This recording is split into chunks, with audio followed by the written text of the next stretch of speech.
and welcome to my narrated overview of my production piece. The purpose of my production piece is to create an immersive 360 video centered around the animated TV show Bob's Burgers. I wanted to do this through the use of replicating real-life theme rides with assets that I create in Maya.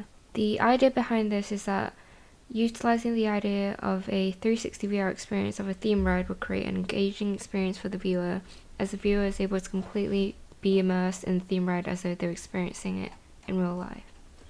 I had this idea during one of the lab exercises when experimenting with the signal node. For research, I looked at different theme rides, both real life and animated VR experiences, to give inspiration for my production piece.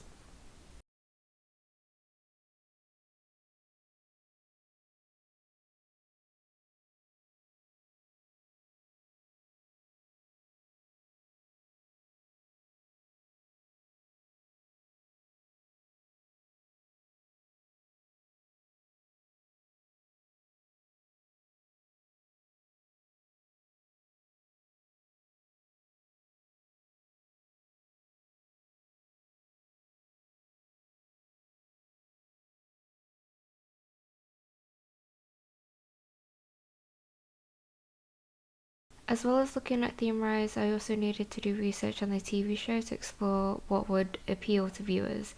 It's vital to include the main characters in the production piece, but there needs to be more assets added to create an immersive experience for the viewer. This is where I thought about adding things that are associated with each character. For example, you have Tina, who's interested in horses, so I thought about creating an asset of her imaginary horse, Jericho. This leads me to splitting the theme ride in sections according to the main characters.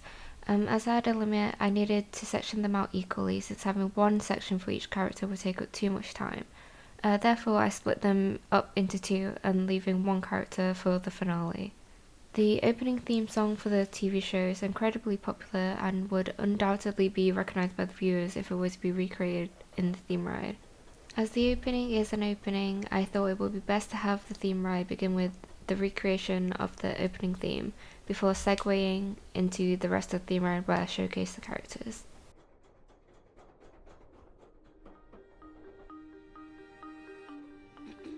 What's Around the Tree by Louise Belcher.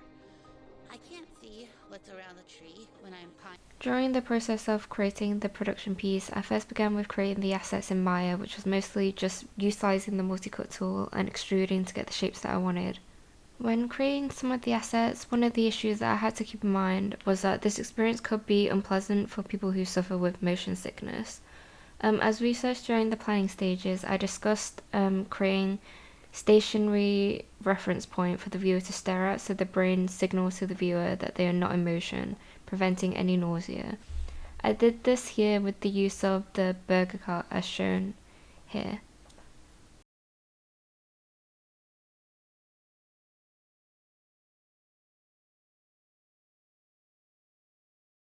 As I wanted to create the characters, I was given a suggestion to make them as Funko Pops. I loosely followed this tutorial as it's a Blender tutorial, but I plan to make my assets in Maya since I'm more familiar with the software. Once assets were finished, I exported them to be baked in Substance Painter and then textured them. I originally did have issues with UVs, as Maya would repeatedly crash whenever I tried to make the UVs, so I had to use the automatic UV to create them.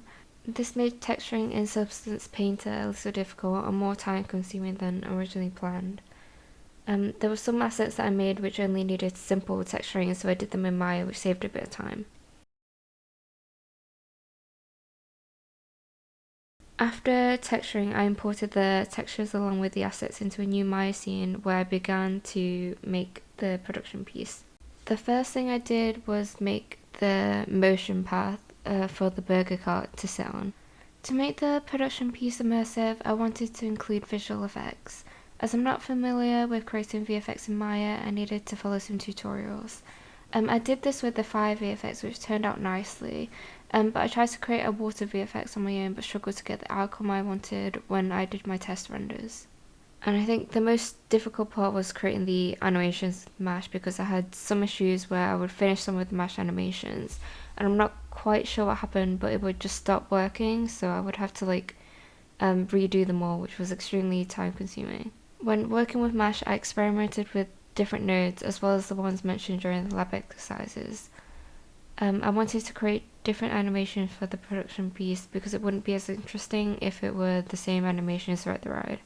I liked experimenting with the dynamics node and having them timed so that the fries would fall as the cart passes through the section. Throughout the development process in Maya, I did test renders to ensure that the outcome would turn out the way as intended.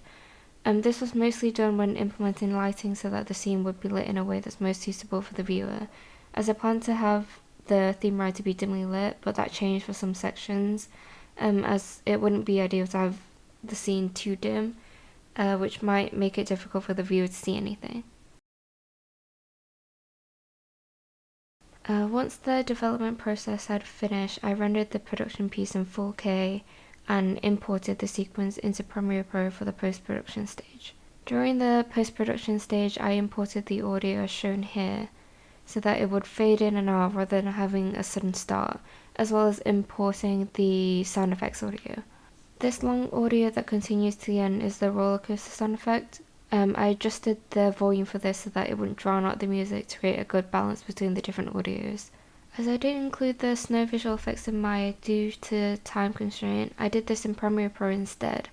I downloaded a green screen video of snow and used the Ultra key to select the green screen, which in turn removes the green screen, leaving only the snow VFX. Once this was done, I finalized it by adding a fade to black at the end and exported the finished project. This concludes my narrated overview of my production piece. Thank you for listening.